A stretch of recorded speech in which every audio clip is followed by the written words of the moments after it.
In the heart of an old Igbo community called Umuku, a village nestled between winding rivers and thick palm forest, lived a maiden named Amarachi. Her name meant God's grace, and indeed, grace followed her wherever she went. Amarachi was the pride of Umuku. Her beauty was the kind that made even the village masquerades pause during festival parades. Her skin shimmered like roasted groundnuts in the sun, and her laughter, they said, could calm a crying baby. She moved with the elegance of a queen, yet humbled herself like a servant. Her voice was as soothing as fresh palm wine, and her presence turned ordinary moments into poetry. But Amarachi was not just beautiful. She was industrious, respectful, and wise beyond her years. She rose with the sun and helped her mother tend to the cassava fields before heading to the stream to fetch water. In the evenings, she could be found under the udala tree teaching younger girls how to plait hair or sharing proverbs with the elders. Her reputation reached neighboring villages, and suitors came from far and wide bearing kola nuts, palm wine, colorful wrappers, and bags of cowries, all hoping to win her hand. But Amarachi refused them all. Her heart had already been captured by a quiet young man named Obina. Obina was a palm wine tapper, an orphan who lived alone in a small, weather-worn mud hut on the outskirts of Umuku. He wore the same two threadbare wrappers every market day and owned no yam barn, no livestock, not even a calf stool to his name. While many mocked him, Amarachi saw something others missed. She saw the gentle way he greeted elders, the care with which he tapped his palm trees, the thoughtful silence that often rested on his face. He spoke little, but when he did, his words carried weight. When Amarachi announced to her family that she had chosen Obina, the village nearly burst into flames with disbelief. Elders gathered under the Iroko tree to discuss it. Women shook their heads in pity. Young girls gasped in envy and confusion. You, Amarachi, the jewel of Umuku, want to marry a man who can barely feed himself, her mother wept, wringing her hands in despair. He may not have riches, but his spirit is rich, Amarachi replied calmly. And I would rather build a kingdom with a humble man than decorate a prison with a proud one. The wedding was modest. There were no masquerades, no drummers, no dancers in flamboyant costumes. Just a simple gathering of three witnesses, the village priest, and two hearts united under the gaze of their ancestors. Amarachi moved into Obina's tiny hut with nothing but a woven mat, a clay pot, and her undying devotion. Their early days were hard. Amarachi fetched water from the distant stream with aching arms. She cooked over firewood that left soot on her clothes. They shared boiled yam and oil for most meals, yet Amarachi never complained. Her love for Obina was like the harmattan wind, it might sting, but it never wavered. Then, slowly, strange things began to happen. Obina's palm wine began to taste sweeter, so sweet that elders would fight over the last cup.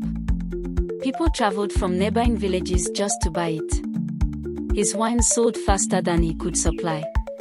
Even the chief sent his guards to buy in bulk. The sudden prosperity raised eyebrows. Obina, what is your secret? Amarachi asked one moonlit night as they sat on a raffia mat.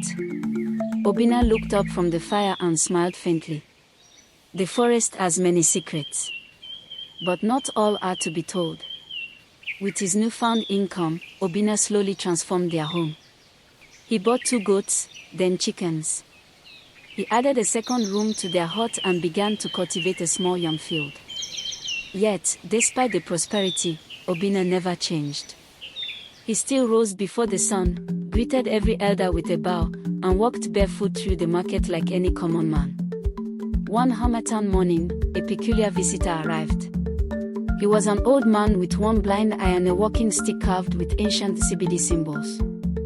He wore no shoes, but his steps echoed like thunder. He wandered through the market, eventually stopping at Amarachi's stall.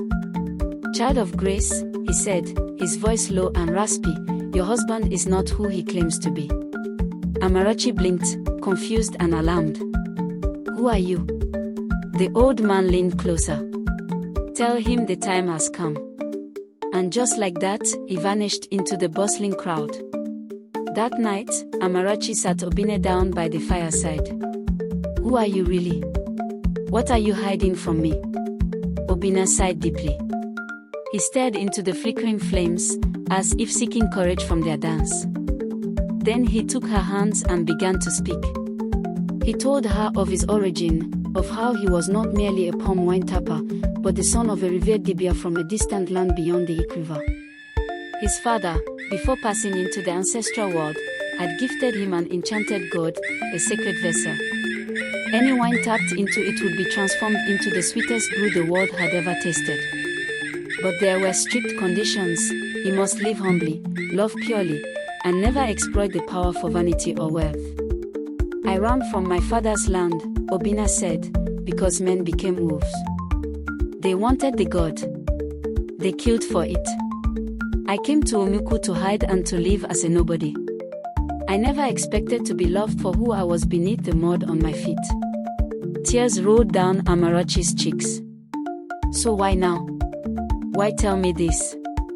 "Because the old man you met is the guardian of the God's covenant. If I fail the test of humility and love, the God will lose its power. I had to prove that I could be loved without it." Amarachi hugged him tightly. "Then you have already passed. Because I would choose you again and again, with or without that God." But trouble was stirring like a storm behind the hills. A man named Ikin, who had once boasted that he would marry Amarachi, had been watching. Jealousy corroded his heart.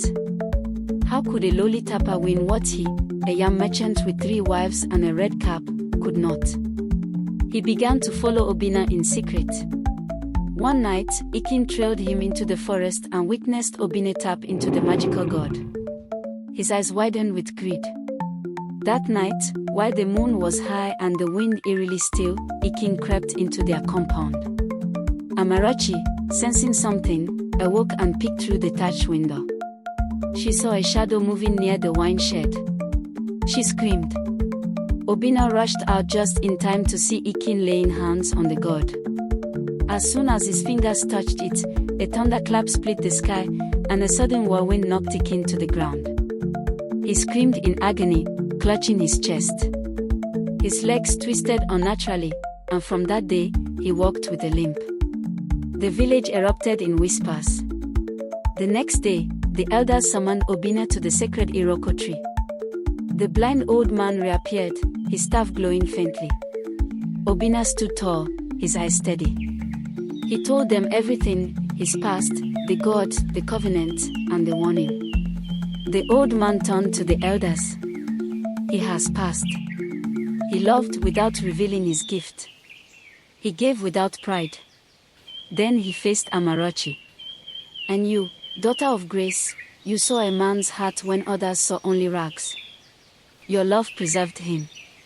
From that day, Obinna was made a custodian of prosperity, an honorary chief not for his wealth, but for his wisdom and humility. He refused the title of Odigu and instead chose to be called Obinna the Quiet. He expanded his home, not for luxury, but to house those in need.